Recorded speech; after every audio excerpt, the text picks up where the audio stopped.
Hello, everyone. Welcome back. Today, I want to talk about an interesting change happening in Japan. More single women are thinking about buying their own homes. In the past, buying a home in Japan was strongly connected with marriage. You got married, you started a family, and then, as a couple, you bought a house or an apartment. For many women, buying a home alone was unusual. Some people even thought it was strange. There was an old idea that a single woman should wait. Wait for marriage. Wait for her future husband, and then choose a home together. But Japan is changing. Today, more women have careers, more women have their own income, more women live independently, and more women are asking a very simple question. Why should I wait for marriage to decide where I live? This question tells us something much bigger about Japanese society, because this isn't only about real estate. It's about independence, marriage, career, money, and the changing meaning of being a single woman in Japan. Let's imagine a Japanese woman in her early 30s. She has been working for about 10 years. Her career is going well. Her income is stable. She has savings. She currently rents a small apartment in Tokyo. Maybe she wants to get married someday. Maybe she doesn't. She hasn't decided. 20 or 30 years ago, she might have felt more pressure. Her parents might have asked, "When are you getting married?" Relatives might have asked the same question during family gatherings. Friends around her might have married one after another. There was a stronger feeling that marriage was simply the next stage of adult life. But today, that pressure is weaker. It hasn't completely disappeared, but staying single is much more common than it used to be. People marry later, and a significant number of Japanese people never marry at all. That changes how people think about the future. If you're 32 years old and you don't know whether you'll get married at 35, 40, or ever, how long should you wait before building the life you want? 5 years? 10 years? 20 years? For some women, the answer is simple. They don't want to wait, so they start planning their lives as independent adults, and housing is a major part of that decision. Imagine paying rent every month, maybe 80,000 yen, maybe 100,000 yen. Maybe much more in central Tokyo. Year after year, that money leaves your bank account. You begin to wonder, what if I bought my own apartment instead? Of course, buying isn't automatically better than renting. There are mortgage payments, taxes, management fees, repair costs, and property values can rise or fall. Buying a home is a major financial decision, but for a woman with stable employment and savings, it has become a realistic option. And there's something else: security. When you're young, renting can feel easy. But some people start thinking about what life will look like at 50, 60, 70. If I remain single, where will I live? Will landlords still want to rent to me when I'm elderly? How much will rent cost 20 or 30 years from now? Would I feel safer owning a home? These questions can make home ownership feel like more than an investment. It can feel like preparation for the future. And this is where the meaning of home ownership begins to change. For previous generations, a home often represented family, a husband, a wife, children, a mortgage, a suburban house. Today, for some single women, a home represents something different: independence, stability, privacy, and control over their own future.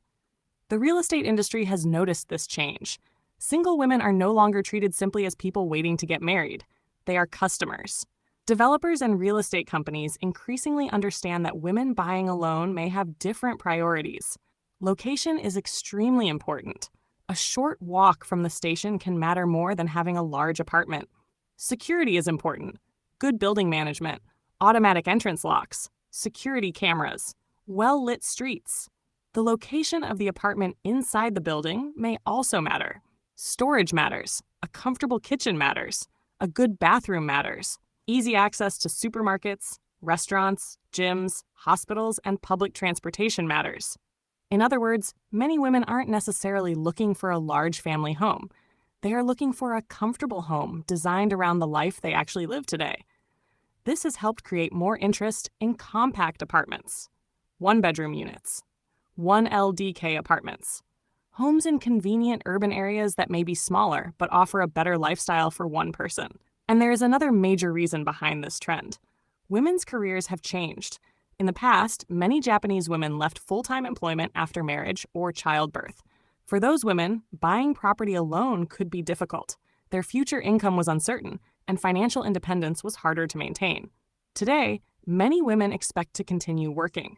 They build careers in business, technology, healthcare, education, government, finance, and many other fields. A woman with stable income and a long-term career can make financial decisions that previous generations often couldn't.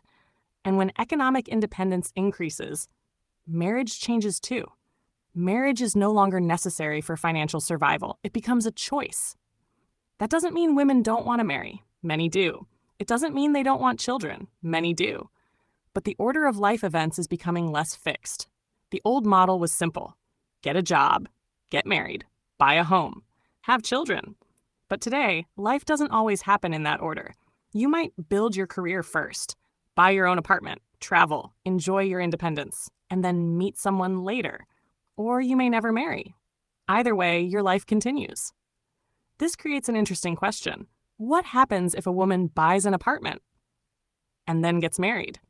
In the past, some women worried that owning a home might make them appear too independent. There was even a strange idea that buying an apartment as a single woman meant you had given up on marriage. But that way of thinking is becoming outdated. Owning property doesn't prevent someone from falling in love. If she gets married later, there are several possibilities. The couple might live in her apartment. She might sell it.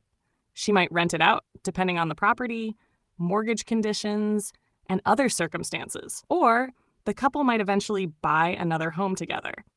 Buying a home doesn't necessarily close the door to marriage. It simply means she doesn't have to put her life on hold while waiting for marriage to happen. And I think that's the most interesting part of this story.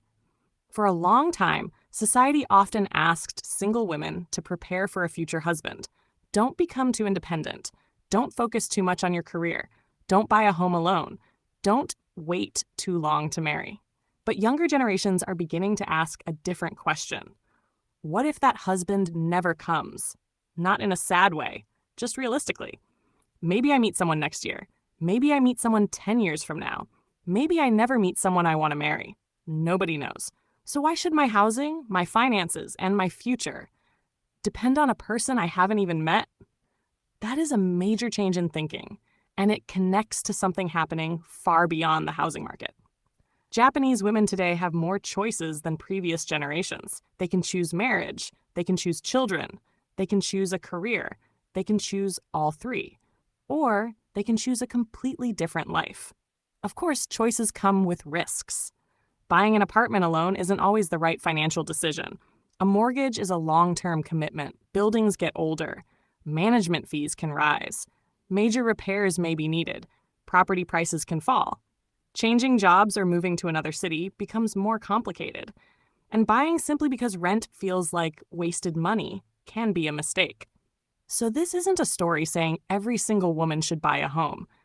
It's about something more important. The fact that she can seriously consider it. That option itself represents social change. The housing industry will probably continue adapting. Japan has fewer children, more people live alone, people marry later. Household sizes are becoming smaller. So housing designed only around the traditional family of a husband, wife, and children no longer represents everyone. Developers will increasingly need to think about people living alone, and single women with stable incomes are an important part of that market. Smaller apartments, good locations, strong security, low maintenance, convenient services, homes that can later be sold or adapted to a different lifestyle. These things may become even more important. And perhaps the biggest change is psychological. A home used to symbolize the beginning of married life. For some women today, it symbolizes something else. The beginning of a life they chose for themselves. Maybe marriage will become part of that life. Maybe it won't. Either choice can be valid, because for many Japanese women, buying a home no longer means preparing for marriage. It means preparing for life. And that may tell us something important about the future of Japan. As women become more financially independent, and as staying single becomes more socially accepted, marriage will increasingly become one option among many. Not an obligation, not a requirement for adulthood, a choice, and the real estate market is beginning to reflect that new reality. Thank you for watching. I'd love to hear how things work in your country. Is it common for single women to buy homes? Or is home ownership still strongly connected with marriage and family? And if you were single with a stable career, would you buy a home by yourself? Let me know in the comments. If you enjoy videos about Japanese society, relationships, work, money, and the changes shaping Japan's future, please subscribe. Thank you for spending your time with me. Take care, and I'll see you in the next video.